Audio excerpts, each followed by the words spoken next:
እናወራለን። ስለ ክርስቶስ ማን ነው የሚያወራው? ከቤተሰቡ ጋር ሰብሰብ ብላችሁ ስትገናኙ ስለ ሕማሙ፣ ስለ ሞቱ፣ ስለተደረገለት ሁኔታ፣ ስለ ትንሣኤው አሁን እንኳን ስለ ትንሣኤው ሲነገር እውነት ስለ ትንሣኤው ስለ መነሳት ተስፋ ስላለን ነው ወይስ ስለ በጉ ስለ ዶሮ ነው የምንነጋገረው? ሽንኩርቱ ስለ መወገዱ ስለሌለው ነው የምንነጋገረው? አስበን እናውቃለን? ትንሣኤ ከመጣ በኋላ የሚታሰበን ክርስቶስ ተነስቶ እኛም እንደምንነሳ ነው ተስፋ የምናደርገውና የምናስተውለው ወይስ በትንሣኤው ስለሚበላው ምግብ ነው? እነዚህ ሰዎች የተገለጠላቸው እያወሩ ያሉት ምንም ተስፋ ቢቆርጡ ስለ ክርስቶስ ነው፣ ስለሌላ ጉዳይ አይደለም። ስለሱ መሞት ነው፣ እስራኤልን የሚበዥ ነው። ተስፋ አድርገን ነበረ። አሁን እርሱ ከመቃብር የለም። ሴቶችም ሄደው ነገሩ። ከዛ በኋላ እኛ ሄደን አየን፣ እዛም የለም። የት ነው ያለው የሚል ነው ንግግራቸው። ከዛ በኋላ በዚህ ብቻ አላበቃም። አያውቁትም፣ አላወቁትም ብያቸዋለሁ። ነገር ግን ፀሐይ መሽቶ ፀሐይ ወደ ቤቷ ገብታ ጊዜው መሽቶ ነበረ። ሴት አይ በፍጹም በዚህ በምሽት ሰዓት አትሄድም፣ እደር ከኛ ጋር ብለው የሙጥኝ ያሉት። ስለዚህ እንግዳ ተቀባይነታቸው ከኛ ጋር እደር ስላሉት እርሱ አብሯቸው አደረ። ምክንያቱም በመጽሐፍ ቅዱስ እንደዚህ የሚል ቃል ተጽፏል። በሩን አንኳኳለሁ፣ በሩን የሚከፍትልኝ ድምፄን የሚሰማ ቢኖር ከእርሱ ጋር እራት እበላለሁ ይላል። ስለዚህ ና ብለው ጠሩት፣ እርሱ አብሮ ገባ። እንግዳ መቀበል ለዚህ ነው ሐዋርያው ቅዱስ ጳውሎስ ሲናገር በዕብራውያን መልእክቱ ምዕራፍ 13 ላይ እትርሱት ተወክፎ ነግድ ይላል። እንግዳ መቀበልን አትርሱ። ለምን? አንዳንዶች ሳያውቁ መላእክትን ተቀብለዋልና ይላል። ሎጥ ሳያውቅ እንግዳ ተቀበልኩ ብሎ መላእክትን ተቀብሏል፣ ሰማያውያን መላእክት። አብርሃም እንግዶችን ተቀበልኩ ብሎ ሥላሴን ተቀብሏል። እነዚህም ልባቸው ያዘነ ፊታቸው የጠወለገ የኤማውስ መንገደኞች ሉቃስና ኒቆዲሞስ እነዚህ እንግዳ ተቀበል ተራ እንግዳ ተቀበልን ብለው አምላካቸውን አስተናገዱ። ስለዚህ በመካከላቸው ተገኘ። ጌታችን ኢየሱስ ክርስቶስ ደግሞ የባረከው አይነ ልቡና የሚገልጥ ነው፣ የሚደፍን አይደለም። ሰዎች ምግብ ሲበሉ በልተው በበሉት ምግብ ምክንያት ሌላ ነገር በሽታ ሊፈጠር ይችላል። አለያም ደግሞ ምግብ እየበሉ ጠግበው እግዚአብሔርን ሊረሱ ይችላሉ። ያዕቆብ በላና ጠገበ፣ እግዚአብሔርን ረሳ እንደተባለው ማለት ነው። ክርስቶስ ግን ባርኮ ስለሰጣቸው ያ ወደ ስጋዊ ፍትወት የሚያደርስ ወደ ምንፍቅና ወደ ክደት የሚያደርስ ሳይሆን አይነ ልቡና የሚገልጽ ነው። ባረከና ሰጣቸው። ለዛ ነው ቡራኬ የምንቀበለው ከአባቶቻችን ማለት ነው። በምግብ ጊዜ ከዛ ይመጣል፣ ዝም ብሎ አይደለም። ባረከና ሰጣቸው። ባርኮ ስለሰጣቸው ያ እንጀራ አይን የሚገልጽ ነው። የልብን አይን የሚያበራ ነው። የልብን ጆሮ የሚከፍት ነው። ያ የተሰወረባቸውን ምስጢር ሁሉ ፍንትው አድርጎ የሚያሳይ ነው። ያ እንጀራ ማን ስለነበረው ነው? ጌታችን መድኃኒታችን ኢየሱስ ክርስቶስ ባርኮ ስለሰጣቸው ማለት ነው። ስለዚህ ከእነዚህ ሰዎች የመጀመሪያው ነገር ወልድ ወመንፈስ ቅዱስ አሐዱ አምላክ አሜን። ክርስቶስ ተንሥአ እሙታን አሰሮ ለሰይጣን ሰላም ኮነ። ክርስቶስ ከሙታን መካከል ተለይቶ ተነሳ፣ በእውነት ተነሳ። የተከበራችሁ የእግዚአብሔር ቤተሰቦች፣ የተከበሩ አባታችን መልአከ ብርሃን ቆሞስ አባ ቶማስ የደብራችን ዋና አስተዳዳሪ፣ የተከበሩ መልአከማዊ ቀሲስ እንዳለው የደብራችን ዋና ጸሐፊ፣ አባቶቼ ካህናት፣ ሊቃውንተ ቤተክርስቲያን መምህራን፣ ወንድሞቼ ዲያቆናት፣ በዚህ ቅዱስ ስፍራ የተሰበሰባችሁ ምዕመናንና ምዕመናት በክርስቶስ ሰላም እንደምን አደራችሁ? እግዚአብሔር ይመስገን። እንደምን አደራችሁ? እግዚአብሔር ይመስገን። አምላካችን እግዚአብሔር ለሰዓት ስላደረሰ ስሙ የተመሰገነ ይሁን። የእናታችን የቅድስተ ቅዱሳን የንጽሕተ ንጹሐን የድንግል ማርያም አማላጅነት፣ የጻድቃን ቅዱሳን ሰማዕታት ምልጃ፣ በረከት፣ ጸሎትና ልመና ከሁላችን ጋር ይሁን። ያልተገናኘን እንኳን አደረሳችሁ። አሁንም ፋሲካው አላለቀም። ብዙ ሰዎች ዛሬ እዚህ ቤተክርስቲያን ሊመጡ አስበው ነበረ። ነገር ግን ሰርግ ስላለባቸው፣ ሽምግልና ስላለ፣ እንደዚሁም አንዳንድ ትንሣኤን በተመለከተ ፕሮግራም ስላለባቸው ቀርተዋል እና ትንሣኤው አላለቀም ስላችሁ ነው። ግን ብዙ ጊዜ ትኩረት እዛ ጋር ስለምናደርግ እንጂ በትንሣኤው ልዩ ምስጢር ተስፋችንን ያገኘንበት ድነታችን የተፈጸመበት የሰው ልጅ ሞቶ እንደማይቀር የተረጋገጠበት ስለሆነ ትልቅ ትምህርት የምናገኝበት ነው ማለት ነው። ወደ መንፈሳዊ ስንመጣ እግዚአብሔር ከሁላችን ጋር ሆኖ ያስተምረን። እንግዲህ ዛሬ ትንሣኤውን ካከበርን 3ኛ ሳምንታችን ነው።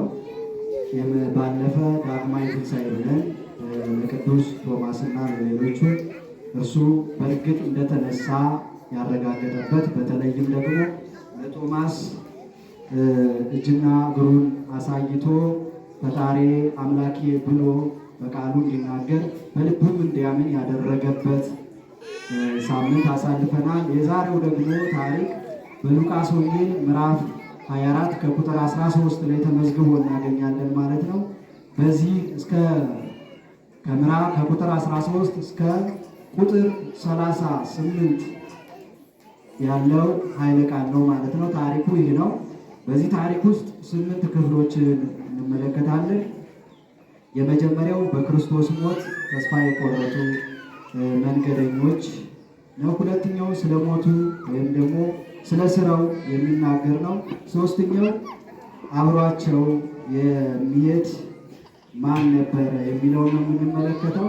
አራተኛ አብሯቸው ያለውን መድኃኒታቸውን አለማወቃቸው። አምስተኛ ምናልባትም ተስፋ ቢቆርጡን ደግሞ እንግዳ ተቀባይነታቸውን የምናይበት ነው። ስድስተኛ የተባረከውን እንጀራ ስለመብላታቸው። ሰባተኛው ደግሞ በተባረከው እንጀራ ስለማወቃቸው። ስምንተኛ ደግሞ ካወቁት በኋላ ሀሳባቸውን ስለመቀየራቸው ማለትም መንገዳቸውን ማለት ነው የነበረውን ሁኔታ በተወሰነ መልኩ እንመለከታለን፣ በጥቂት ደቂቃዎች ማለት ነው። በድጋሚ እግዚአብሔር ከሁላችን ጋር ተገኝቶ ያስተምረን። እሱ በመካከላችን ሲሆን ምን እንደሚፈጠር በዚህ ታሪክ ውስጥ እናያለን ማለት ነው። እና የዛሬው ታሪክ የኤማሁስ መንገደኞች ነው። ታሪኩ 2 ቀለዮጳ እና 1 ደቀ መዝሙር ተርጓሚያን ዘውድ ቀለዮጳ ሉቃስ ማለት ቀለዮጳ ይለዋል ብለው ሉቃስና ኒቆዲሞስ ናቸው ብለዋል። እና ከ72ቱ አርድእት የሆኑ 2ቱ ደቀ መዛሙርት ከኢየሩሳሌም 60 ምዕራፍ ወደሚርቅ ወደ ኤማሁስ ጉዞ ያደርጉ ነበረ ይላል። 60 ምዕራፍ ማለት ምናልባት ወደ ኪሎ ሜትር ሲቀየር 12 ኪሎ ሜትር ይሆናል። 200 ሜትር አንድ ወይም የምዕራፉ ወደ ምዕራፉን ይህን 12 ኪሎ ሜትር ወይ 60 ምዕራፍ ወደ 12 ኪሎ ሜትር ማካፈል ነው ማለት ነው። ምን ያህል ሊሆን ይችላል? ስንት ምዕራፍ 1 ኪሎ ሜትር ሊሆን ይችላል የሚለውን ነገር እሱን አካፍላችሁ ወቁት። ስለዚህ ወደዚህ ርቀት ወዳለው ሩቅ ነው 12 ኪሎ ሜትር። እንግዲህ 1 ኪሎ ሜትር የማትሞላ መንገድ እኛ ታክሲ ቆመን እንጠብቃለን። እነሱ 12 ኪሎ ሜትር ያህል ይህን የርቀት መንገድ ይጓዙ ነበረ። የሚጓዙት በደስታ አልነበረ፣ እየተነጋገሩ ነው። ሰውነታቸው ዝሏል፣ ደክሟል፣ ተስፋ ቆርጧል፣ ጠውልጓል ፊታቸው። በተሰበረ ልብ ነው፣ ባዘነ ልብ ነው የሚጓዙት። እየተጓዙ እያሉ ግን የሚያወሩት ወሬ ግን ነበረ። እሱም ምንድን ነው? ስለ ክርስቶስ ስለተደረገው ድርጊት፣ ስለተፈጸመው ነገር፣ ስለመሞቱ፣ ስለመቀበሩ፣ ደግሞም የተቤዥ ተስፋ ያደረጉት ነገር በመቃብሩ ስለሌለ ሰላም፣ ከዛም በኋላ ሴቶቹ ሄደው ስለነገሯቸው ስለዚህ ሁሉ እያወሩ ይሄዳሉ። በመካከላቸው ግን አብሯቸው የሚሄድ አንድ አካል ነበረ። እሱ ማን ነው? ማን ነበር አብሯቸው የነበረ? እኔ ከመግለጤ በፊት ማን ነበር? ጌታችን መድኃኒታችን ኢየሱስ ክርስቶስ አብሯቸው ይጓዝ ነበር፣ ግን አያውቁም። በቃ እነሱ የሚያወሩትን ወሬ እንጂ አብሯቸው ማን እንዳለ አንድ ዝም ብሎ እንደተራ ሰው ያዩት አብሯቸው የሚከተል ሰው ነበር። ግን እርሱ ማን ይሁን አላወቁም። እና ያወራሉ፣ እርሱም ይሰማቸዋል። ፊታችሁ አዝኗል፣ ጠውልጓል፣ ሰውነታችሁ ዝሏል፣ የምታወሩት ነገር እንዲያዘናችሁ ስለምንድን ነው ብሎ እሱ ራሱ ጠየቃቸውና የክርስቶስን ሞት ለራሱ አስረዱት። ለቀባሪ ማርዳት ማለት ነው። ስለ ክርስቶስ የተደረገውን ነገር አታውቅምን? ዛሬ ይህ ከተደረገ 3ኛ ቀኑ ነው። አንተ በኢየሩሳሌም እንግዳ ነህ። በኢየሩሳሌም፣ በኤማሁስ፣ በኬብሮን ያለ ሁሉ ሰው እኮ ይህን ሰምቷል። እንዴት እስከ ዛሬ አላወቅም? ብለው ታሪኩን ተርኩለት ጀመረ። ከዛ እሱ ደግሞ ስለ መጻሕፍት ይነግራቸዋል። ስለ ክርስቶስ የተደረገው ስለ ራሱ የተነገረውን በነቢያት የተጻፉትን ምሳሌዎችን ምስጢሩን ሁሉ ይነግራቸዋል። ግን ፍጹም አልገባቸው። ሞተ ሕዛ አዕይንቲሆሙ ይላል። ዓይናቸው ተይዟል። በቃ ልቦናቸው ደንዝዟል። በሐዘን ተስፋ ቆርጠዋል። ተስፋ አድርገን ነበር አሉ። አሁን ተስፋ አጥተዋል። ያ ያበላቸው ይንከባከባቸው የነበረ ሲታመሙ ይፈውሳቸው የነበረ በቃሉ ያጽናናቸው የነበረ አሁን የለምና ተስፋ ስለቆረጡ ሊሰሙት አልቻሉም፣ አልተረዱትም።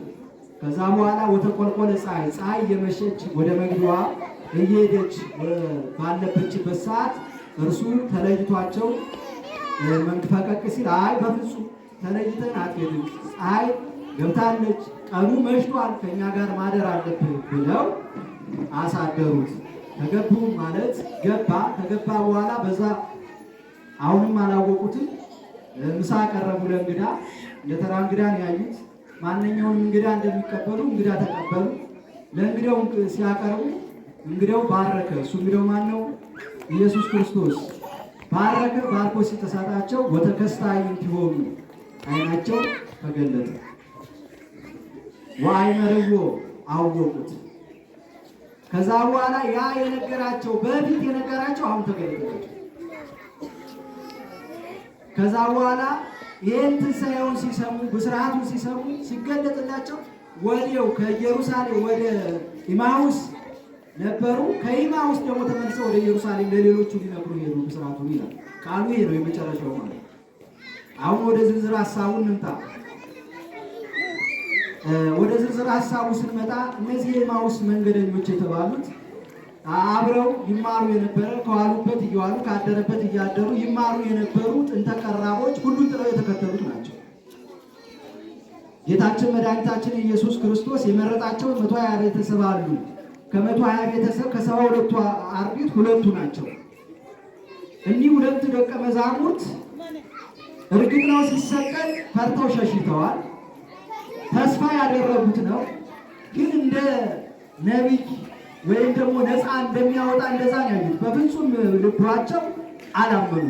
አንዴ ወደዚህ አንዴ ሲያምኑ አንዴ ሲክዱ እየዋዠቁ ነበረ። ሲናገሩ ሲመሰክሩ ግን እርሱ በስራውና በቃሉ በእግዚአብሔር ፊትና በሰው ፊት የታመነ ነበር ብለው ነግረውታል። ለራሱ አስቡ። በሰው ፊትና በእግዚአብሔር ፊት በቃልና በምን በስራ እንግዲህ ሰው ይህን ከያዘ ፍጹም ክርስቲያን ነው። በቃሉ በአነጋገሩ ጥሩ ሊሆን ይችላል። ሰው እንደ ቃሉ ስላልተገኘ ነው እንጂ በቃል ስለ ሰላም የሚያወራ ብዙ ሊሆን ይችላል። በእውነት በቃሉ እንደሚያወራ እውነት ሰላም ፈላጊ ቢሆን ኖሮ ሀገር አትረበሽም ነበር። ሰው በንግግሩ ብዙ ነገሮችን ሊናገር ይችላል፣ ግን በስራው ሌላ ነው። ጌታችን መድኃኒታችን ኢየሱስ ክርስቶስ በቃል የተናገረውን በስራ አሳይቷል።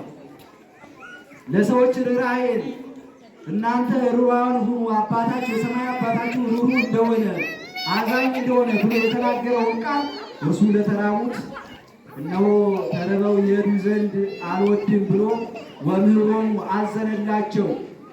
ጠባቂ እንደሌላቸው በጎች ሲቅበዘበዙ አይቶ አዘነላቸው።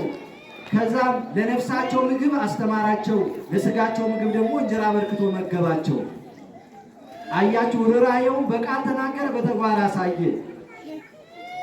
ትሕትና ከራሱ ዝቅ ያደረገ ከፍ ይላል አለ። ትሕትናን ሲያሳይ ራሱን ዝቅ አድርጎ የደቀ መዛሙርቱን እግር አጠበ። በቃል ያስተማረው ተግባራዊ ያደረገ ማለት ነው። ሰው በሰው ፊት በጎ ሊሆን ይችላል፣ ከዛስ በእግዚአብሔር ፊት እሱ በእግዚአብሔር ዘንድ ራሱ እግዚአብሔር ነው። ግን በእግዚአብሔር ዘንድ ሊወደድ የሚችለውን ነገርና በሰው ዘንድ የተወደደ ነው። በሰው ዘንድ ንጹሕ መሆን ቀላል ነው። እንዳልኩት በቃል ጥሩ ንግግር መናገር ነው። ጥሩ ልብሶችን መለባበስ ነው። በሰው ዘንድ መልካም መባል ማስመሰል ነው። በእግዚአብሔር ዘንድ ደግሞ ይህ አይሰራም። እርሱ እንደዛ አይደለም።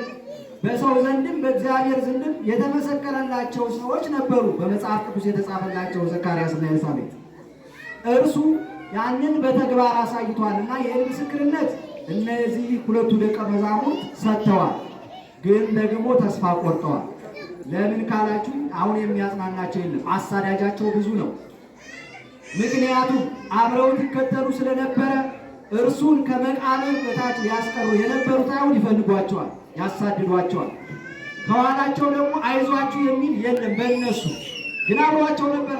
ጌታችን ኢየሱስ ክርስቶስ መቼም ተለይቷቸው አያውቅም። በቃል ተናግሯል። ስላላስተዋሉ ስላላስታወሱ የልባቸው ዓይን ስላልተከፈተ ነው እንጂ በማቴዎስ ወንጌል በምዕራፍ 28 ላይ እስከ ዓለም ፍጻሜ ድረስ ከእናንተ ጋር ነኝ ብሎ ነግሯቸዋል። ይህ የመጨረሻ የማጽናኛ ቃል ነው የነገራቸው ሲያርግ እስከ ዓለም ፍጻሜ ድረስ ወደ ዓለም ሁሉ ሂዱ፣ አስተምሩ፣ መከራ ይደርስባቸዋል፣ ብዙ ፈተና ይገጥማቸዋል፣ ግን እኔ ከእናንተ ጋር ነኝ ብሎ ነግሯቸዋል።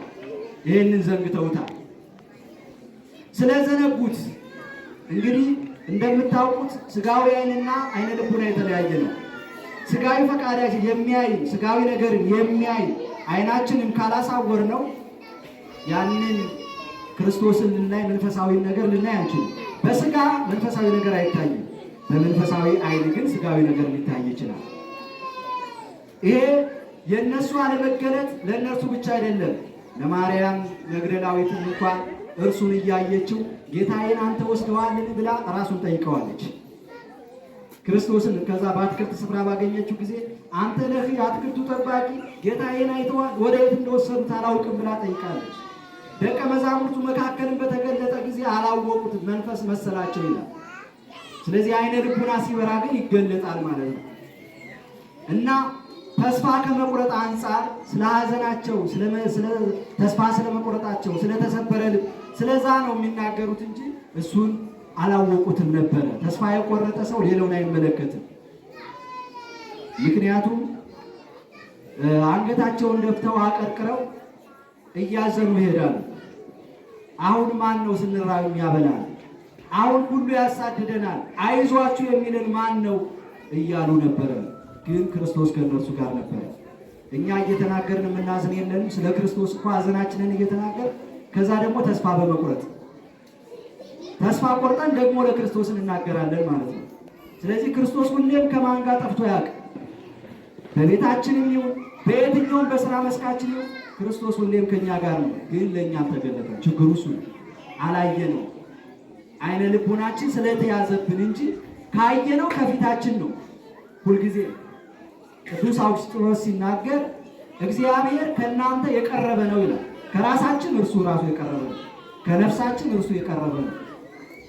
ስለዚህ ሁልጊዜ እግዚአብሔር የሩቅ አምላክ አይደለም፣ የቅርብ አምላክ ነው ማለት በቶሎ ይሰማል፣ ከፊታችን ነው ማለት ነው እና አብሯቸው እየሄደ ያለ ያልሰሙት ልክ እንጀራውን ቆርሶ ሲሰጣቸው ዓይናቸው ተገለጠለና ያ የነገራቸው ምስጢር ሁሉ ተገለጠላቸው። ግን በአካል ግን ከነሱ ተሰወረ ይላል።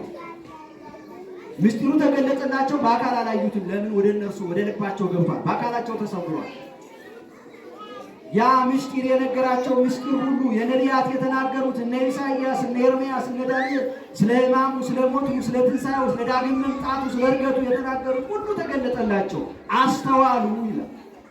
ለካ ልባችን ሲቃጠልብን የነበረ እንደዛ ሲነግረን ያላስተዋል አሁን ተገለጠልን ብለው ደስ አላቸው። ያ የጨፈገገ የጨለመ ተስፋቸው አሁን ለመለመላቸው። ያዘነ ልባቸው የጠወለገ ፊታቸው አበራላቸው፣ ደስ አላቸው፣ ተስፋቸውን ሰጣቸው። አይዟችሁ ነግሬያቸው አልነበረም?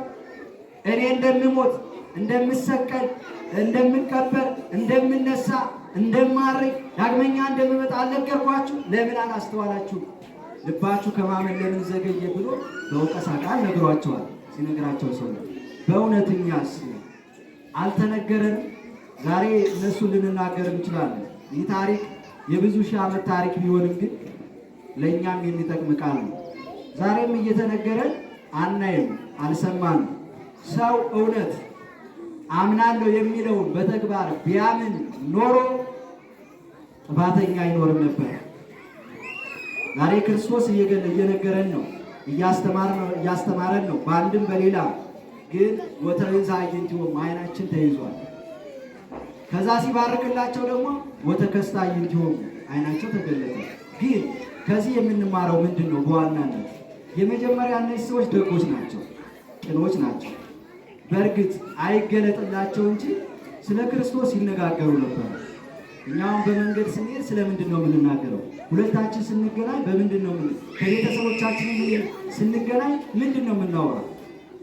በኦሪት ዘዳግም እንደዚህ የሚል ቃል ተጽፏል። ስትነሳም ስትቀመጥም ስለ እግዚአብሔር ስለ አምላክ ከጓደኛ ጋር ተጫወት ተነጋገር ተብሎ ስለ ክርስቶስ መከራ መስቀል እናወራለን። ቤተ ክርስቲያን እዚህም ሞተከ ወትንሣኤከ ቅድስተ እንላለን። ሞትህን፣ ሕማምህን፣ ትንሣኤህን እንናገራለን፣ እንመሰክራለን እንላለን። እኛ ስንሄድ በምንድን ነው? ስለምንድን ነው የምንናገር? ሰውን ስለ ማማት፣ አንዱን ስለ መግደል፣ አንዱን ስለ ማዳን፣ አንዱን ስለ ማሰር፣ አንዱን ስለ መፍታት። በእርግጥ የሚያስጨንቀን ፊታችንም እንዲጠወልግ የሚያደርገው ሌላ ብዙ ነገር አለ። አዎ ያሳዝንም ማለት አይደለም። የኑሮ ጉዳይ አለ። የብዙ ጉዳዮች ጓዳ ጎድጓዳው የጎደለብን አለ። ስለሱ እናወራለን። ስለ ክርስቶስ ማን ነው የሚያወራው? ከቤተሰቡ ጋር ሰብሰብ ብላችሁ ስትገናኙ ስለ ሕማሙ፣ ስለ ሞቱ፣ ስለተደረገለት ሁኔታ፣ ስለ ትንሣኤው። አሁን እንኳን ስለ ትንሣኤው ሲነገር እውነት ስለ ትንሣኤው ስለ መነሳት ተስፋ ስላለን ነው ወይስ ስለ በጉ ስለ ዶሮ ነው የምንነጋገረው? ሽንኩርቱ ስለ መወገዱ ስለሌለው ነው የምንነጋገረው? አስበን እናውቃለን? ትንሣኤ ከመጣ በኋላ የሚታሰበን ክርስቶስ ተነስቶ እኛም እንደምንነሳ ነው ተስፋ የምናደርገውና የምናስተውለው ወይስ በትንሣኤው ስለሚበላው ምግብ ነው? እነዚህ ሰዎች የተገለጠላቸው እያወሩ ያሉት ምንም ተስፋ ቢቆርጡ ስለ ክርስቶስ ነው፣ ስለ ሌላ ጉዳይ አይደለም። ስለ እሱ መሞት ነው። እስራኤልን የሚበዥ ነው ተስፋ አድርገን ነበረ። አሁን እርሱ ከመቃብር የለም። ሴቶችም ሄደው ነገሩ። ከዛ በኋላ እኛ ሄደን አየን፣ እዛም የለም። የት ነው ያለው የሚል ነው ንግግራቸው። ከዛ በኋላ በዚህ ብቻ አላበቃም። አያውቁትም፣ አላወቁትም ብያቸዋለሁ። ነገር ግን ፀሐይ መሽቶ ፀሐይ ወደ ቤቷ ገብታ ጊዜው መሽቶ ነበረ። ሴት አይ በፍጹም በዚህ በምሽት ሰዓት አትሄድም፣ እደር ከኛ ጋር ብለው የሙጥኝ ያሉት። ስለዚህ እንግዳ ተቀባይነታቸው ከኛ ጋር እደር ስላሉት እርሱ አብሯቸው አደረ። ምክንያቱም በመጽሐፍ ቅዱስ እንደዚህ የሚል ቃል ተጽፏል። በሩን አንኳኳለሁ፣ በሩን የሚከፍትልኝ ድምፄን የሚሰማ ቢኖር ከእርሱ ጋር እራት እበላለሁ ይላል። ስለዚህ ና ብለው ጠሩት፣ እርሱ አብሮ ገባ። እንግዳ መቀበል ለዚህ ነው ሐዋርያው ቅዱስ ጳውሎስ ሲናገር በዕብራውያን መልእክቱ ምዕራፍ 13 ላይ የትርሱን ተወክፎ ነግድ ይላል። እንግዳ መቀበልን አትርሱ። ለምን? አንዳንዶች ሳያውቁ መላእክትን ተቀብለዋልና ይላል። ሎጥ ሳያውቅ እንግዳ ተቀበልኩ ብሎ መላእክትን ተቀብሏል፣ ሰማያውያን መላእክት። አብርሃም እንግዶችን ተቀበልኩ ብሎ ሥላሴን ተቀብሏል። እነዚህም ልባቸው ያዘነ ፊታቸው የጠወለገ የኤማውስ መንገደኞች ሉቃስና ኒቆዲሞስ እነዚህ እንግዳ ተቀበል ተራ እንግዳ ተቀበል ብለው አምላካቸውን አስተናገዱ። ስለዚህ በመካከላቸው ተገኘ። ጌታችን ኢየሱስ ክርስቶስ ደግሞ የባረከው አይነ ልቡና የሚገልጥ ነው፣ የሚደፍን አይደለም። ሰዎች ምግብ ሲበሉ በልተው በበሉት ምግብ ምክንያት ሌላ ነገር በሽታ ሊፈጠር ይችላል። አለያም ደግሞ ምግብ እየበሉ ጠግበው እግዚአብሔርን ሊረሱ ይችላሉ። ያዕቆብ በላና ጠገበ፣ እግዚአብሔርን ረሳ እንደተባለው ማለት ነው። ክርስቶስ ግን ባርኮ ስለሰጣቸው ያ ወደ ስጋዊ ፍትወት የሚያደርስ ወደ ምንፍቅና ወደ ክደት የሚያደርስ ሳይሆን አይነ ልቡና የሚገልጽ ነው። ባረከና ሰጣቸው። ለዛ ነው ቡራኬ የምንቀበለው ከአባቶቻችን ማለት ነው። በምግብ ጊዜ ከዛ ይመጣ ዝም ብሎ አይደለም። ባረከና ሰጣቸው። ባርኮ ስለሰጣቸው ያ እንጀራ አይን የሚገልጽ ነው። የልብን አይን የሚያበራ ነው። የልብን ጆሮ የሚከፍት ነው። ያ የተሰወረባቸውን ምስጢር ሁሉ ፍንትው አድርጎ የሚያሳይ ነው። ያ እንጀራ ማን ስለነበረው ነው?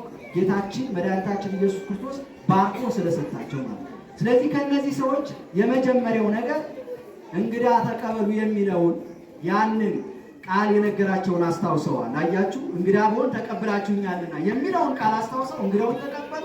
ነገር ግን እነሆ ሊነጋገሩበት የነበረውን ዋናው ባለቤቱን አገኙት ማለት ነው።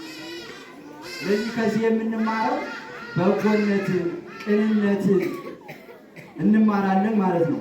በሌላ መልኩ ደግሞ የሰው ልጅ ስለተማረ፣ ስላወቀ፣ ስለሰማ ምስጢር ነገር አይገለጥለትም። መጽሐፍ ቅዱስ ስለተሸከመ፣ መጽሐፍ ቅዱስ ስላነበበ ምስጢር አይገለጥለትም። በመንፈስ ነው የሚገለጥ። በመንፈስ ስላችሁ መንፈሳዊ ነገር በማድረግ ማለት ነው። አያችሁ፣ አብሯቸው ሲሄድ ያልተገለጠላቸው እንግዲህ ያወራቸው ራሱ ባለቤት እየነገራቸው ያንን ቃል እቤት ገብቶ የነገራቸውን ቃል ውጭ ነው የነገራቸው። እያዘኑ እየሄዱ እያለ ነው የነገራቸው፣ ግን አልተገለጠላቸው። ለምሳሌ አይሁድ ራሱ ታምር አድርግ ይላል። ታምር ሲያደርግ ግን ያ ታምር በአምላካዊ ግብር እንደተደረገ ግን አያስተውሉ። እነሱ የሚያስቡት ስጋዊ ነገር ነው። ታምር ሲያደርግ ሰይጣንን ሲያወጣ አይ በአጋንንት አለቃ ነው የሚያወጣው ይላሉ። ፀሐይ ስትጨልም ያኔ በሚሰቀልበት ሰዓት አይ ይቺ ወቅቱ ፀሐይ የሚጨልምበት ወቅት ስለሆነ ነው ብሎ ነው ጲላጦስን ለማስረዳት የሞከሩ። አንተ እንዴት ይጠፋል? አሁን እኮ ፈላስፎች ፀሐይን የሚከልሉበት ፀሐይ ግርዶሽ ይባላል አይደል? እንደዛ ስለሆነ ነው እንጂ በፍጹም ክርስቶስ አይደለም ፀሐይን ያጨልማት ብለው ሌላ ፍልስፍና ነው የሚፈለሰፉት። ለዓለማመን ማለት ነው። ስለዚህ ለዓለማመን ለምን ዘገያችሁ ያለው እንድናምን የሚያደርገን ዋናው እርሱ ሲገልጥልን፣ እኛ ቅኖች ንጹሕ ልቡና ካለ ይገለጥልናል። እግዚአብሔር የሚያደርገው በንጹሕ ልቡና ስለሆነ ማለት ነው። ግን በመጀመሪያ እሱን የማያስገባ ቂምና ተንኮል በቀል በልባችን ውስጥ አሳድረን በየት በኩል ያድራል? እደር ብንለው ከእኛ ጋር ና ወደ ቤታችን ብንለው እንዴት ሊመጣ ይችላል? እነሱ ግን በንጹሕ ልብ እንግዳውን ለመቀበል ና ወደ ቤት አሉት። ከዛ ልባቸው ንጹሕ ስለሆነ እቤታቸው ገባ። እቤታቸው ገብቶ ዝም አላለም፣ አይነ ልቦናቸውን ገለጠላቸው። ስለዚህ መጀመሪያ ራሳችንን እግዚአብሔር የሚያድረው ለእሱ ምን አይነት ቤት አለው? በልባችን የመጀመሪያው ነገር የሚያድረው በእኛ ቤተ መቅደስ ነው የሚያድረው። እኛ መጀመሪያ ቤተ መቅደስ ነው። ለእግዚአብሔር የሚሰፋውም የሚጠባውም ቤት የለም። ያ ማለት ምን ማለት ነው? እግዚአብሔር ምሉ በኩለሄ ነው። ጠባቧ አጠባው፣ ሰፊው ደግሞ አይሞላውም፣ አይሰፋው። ምሉ በኩለሄ የሆነ አምላክ ነው። ስለዚህ የመጀመሪያው ቤተ መቅደስ እኛ ነን ማለት ነው። እኛ ራሳችን ቤተ መቅደስ ከሆነ እኛ ወደ ራሳችን ቤታችን ራሳችን እንግዳ ሆነን ማለት የመጀመሪያው ክርስቶስን ለመቀበል ራሳችንን ማዘጋጀት ቤታችንን ማጽዳት ማለት ነው። ቤተ መቅደስ ሲፈርስ ማዘን። ቤተ መቅደስ ማለት ክርስቲያኖች ማለት አሁን ስለ ቤተ መቅደስ ሲናገር የሚመጣልን አይምሯችን ላይ የተሰራ ህንፃ አስባችሁታል? በጣም በዓለም የታወቀ ብዙ ዘመናትን ያስቆጠረ ያንን ስናይ ነው ያ ነው የሚታወሰን አይደል? ነገር ግን ብዙ ክርስቲያኖች ይፈርሳሉ።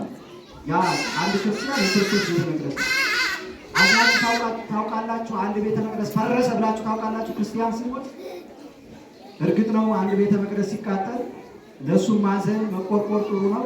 ቤተ መቅደስ ተቃጠለ ብለን እየየን እንላለን፣ ይሰራጫል። ግን አንድ ክርስቲያን ሲሞት ግን አንድ የክርስቶስ ቤተ መቅደስ ሞተ ብለን አናስበው። ስለዚህ ቤተ መቅደስ ማለት ወይም የክርስቶስ ማደሪያ ማለት እኛ ነን መጀመሪያ።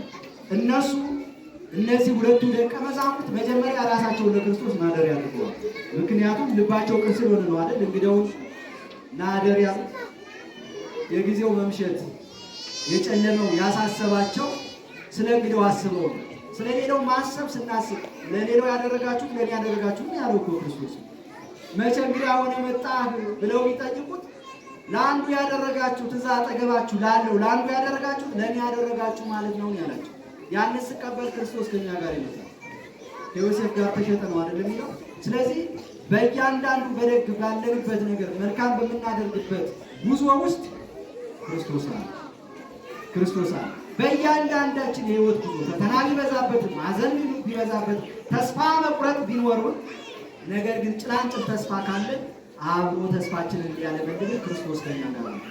በብዙ ነገር ተስፋ ቆርጠናል። አሁን እነዚህ እንደ ሁለቱ ደቀ መዛሙርት እኛ ተስፋ የቆረጥንበት ጊዜ ነው። በግላችን በሽታ ሊኖር ይችላል፣ ማጣት አለ። በዛ ላይ ደግሞ የሰላም እጦት አለ። በየአካባቢ የምንሰማው ሞት ነው። የወዳጆቻችን ከፊታችን ማጣት አለ። የእናት አባት መሞት፣ ወንድም መሞት፣ የምንወደው ሰው ከፊታችን ልናጣው እንችላለን። ይሄ እርግጥ ነው ፊት የሚያጠወልቅ በሐዘን የሚያጠቁር ነው። ግን ክርስቶስ ከኛ ጋር ካለ ደግሞ በትንሣኤ ያለመድን። ምክንያቱም የሞተው ይነሳል ይላል። የሞተው ይነሳል ይላል። ይሄ ተስፋ የሚያለመልም ትንሣኤ በነገራችን ላይ ተስፋ ነው። ለክርስቲያኖች ትልቅ ተስፋ ነው። በሞት የሚፈራ ሰው ትንሣኤን የማያውቅ ነው። ሞትን እንዳይፈራ የምንሆነው ክርስቲያኖች ሞትን አትፍሩ የተባለው ትንሣኤ ስላለ ነው፣ ሌላ አይደለም። ለትንሣኤ ስለሚከፈለን ነው። እና ስለዚህ በትንሣኤው እንድንኖር አሁን 2 ሰዓት በትንሣኤው እንድንኖር ምንድነው የሚያስፈልገን ከተባለ አምላካችን መድኃኒታችን ኢየሱስ ክርስቶስን እንግዳ አድርገን በልባችን መቀበል። ስለዚህ ሁላችንም በትንሣኤው እንድንኖር አምላካችን እግዚአብሔር ይርዳን። የሁለቱ ደቀ መዛሙርት ዓይን እንደከፈተ የእኛንም ዓይን ይግለጥልን። የምናየውን ነገር ክፋቱንም እንደገና ደግሞ ቅንነቱንም ክፋቱን ስናይ የአንድ ሰው በጎ ያደረገ መስሎን ክፉ ሊያደርግ ሲል ያንን እናያለን። ከዛ ጋር እንቀላቀል፣ መልካም ካደረገው ጋር እንከተላለን። እርሱን ተከትለን የስሙ ቀዳሽ ክብር ወራሽ እንድንሆን አምላካችን እግዚአብሔር ይርዳን።